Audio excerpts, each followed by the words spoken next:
Ini Redmi 14C, smartphone entry level dari Xiaomi yang sudah meramaikan pasar di Indonesia sekitar 2 bulanan ya, mungkin ini sudah mau menjelang 3 bulan sejak peluncurannya. Nah, di saat ini apakah Redmi 14C masih menjadi smartphone yang apa ya bisa saya bilang ya, layak untuk dibeli atau tidak ya? Temukan jawabannya dengan menonton video ini. Halo semua, selamat datang di channelku bersama dengan saya AMG. Seperti biasa, sebelum saya lanjut ke pembahasan tiada pernah bosan, saya butuh dukungan dari kamu semua khususnya nih buat kamu yang belum subscribe, ayo dong tekan tombol subscribe-nya lalu aktifkan juga ya bel notifikasinya dan untuk kamu semua yang menonton jangan lupa menekan tombol like. Jika kalian ingin membeli smartphone yang terbilang compact di harga 1 jutaan, ya saya sih sangat berani bilang kalau Redmi 14C bukan menjadi pilihan untuk kalian beli ya.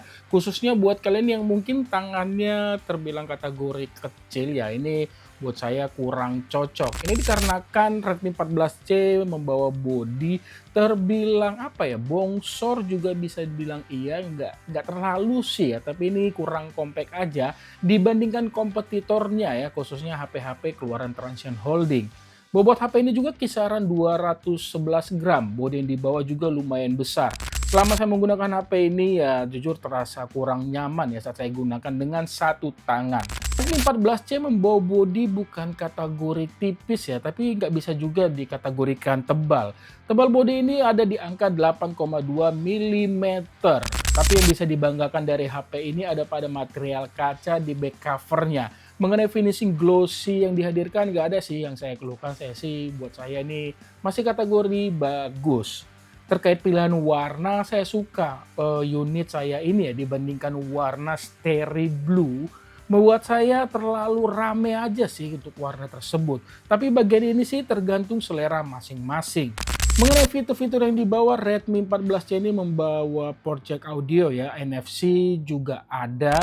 Tapi sayangnya speaker dan mikrofon yang dihadirkan hanya ada satu saja pada sisi bawah.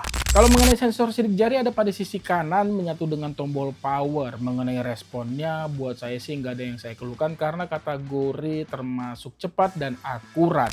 Bodi yang besar dihasilkan oleh HP ini tuh penyebabnya salah satunya ini karena ukuran layar yang dibawa Redmi 14C ini tergolong luas ya dibandingkan kompetitornya.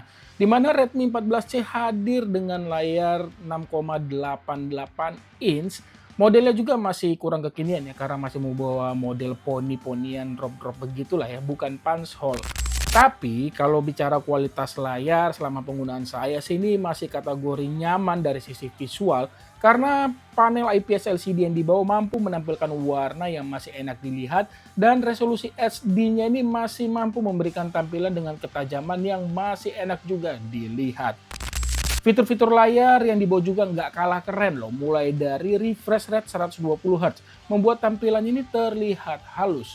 Buat yang senang streaming film di HP, Redmi 14C bisa menjadi pilihan karena layarnya ini sudah bersertifikasi Widefine L1 membuat film-film dari Netflix ataupun HBO Go ataupun sejenisnya ini sudah mendukung format HD ya. Selanjutnya HP ini juga sudah support multitouch 10 jari. Bodi yang terlihat cukup tebal ini bisa jadi karena baterai yang dihadirkan juga kategori sedikit jumbo ya.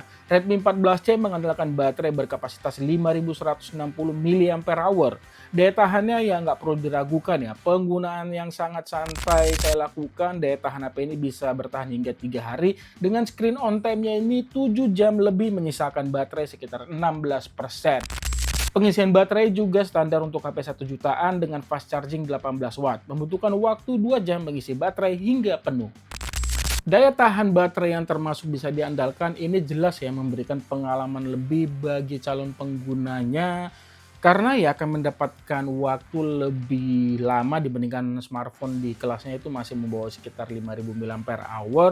Khususnya ini saat menggunakan HP ini. Nah, untuk penggunaan HP ini Redmi 14C mengandalkan ataupun membawa performa yang kalau buat saya sudah standar saja ya, bukan yang bagus banget ataupun yang jelek, ini standar saja karena smartphone ini menggunakan MediaTek Helio G81 dipadu CPU-nya octa-core. Untuk pilihannya ini ada dua ya, RAM 6 dengan storage 128 GB dan satu lagi RAM 8 dengan storage-nya ini 256 GB. Untuk unit saya ini variannya ini 6 GB ya. Selama saya menggunakan HP ini masih kategori terbilang nyaman ya. Saat saya hanya sekedar membuka aplikasi-aplikasi ringan, khususnya buka aplikasi sosial media, nonton YouTube, atau hanya sekedar saat saya hanya membaca berita. Buat diajak bermain game sebenarnya sih ini masih kategori nyaman ya, khususnya game-game menengah ke bawah. Pengalaman main Mobile Legends terbilang nyaman, sesekali frame drop memang akan ditemukan khususnya saat momen-momen perang ramai. Tapi masih bisa dikendalikan karena momen tersebut nggak lama terjadi ya, game itu langsung berjalan dengan normal.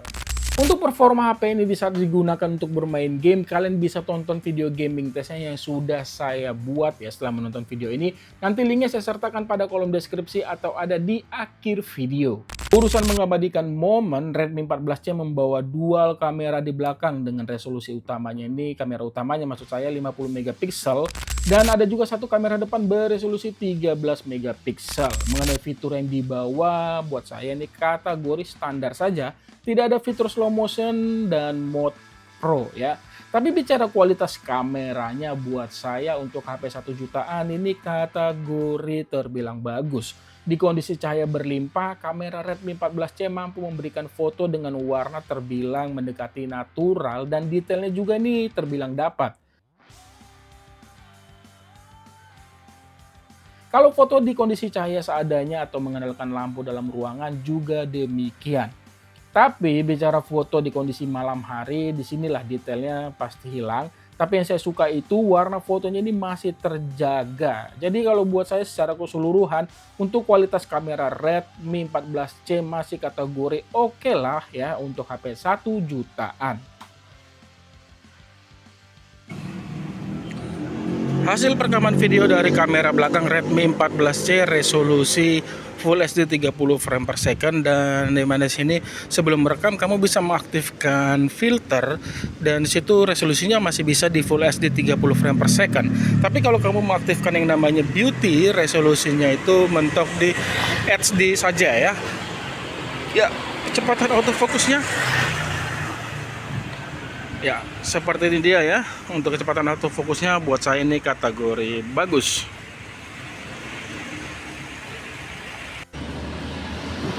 Kalau ini hasil perekaman video dari kamera depan, resolusi sama di Full HD 30 frame per second ya, dan sama juga sebelum merekam video kamu bisa mengaktifkan yang namanya filter ya.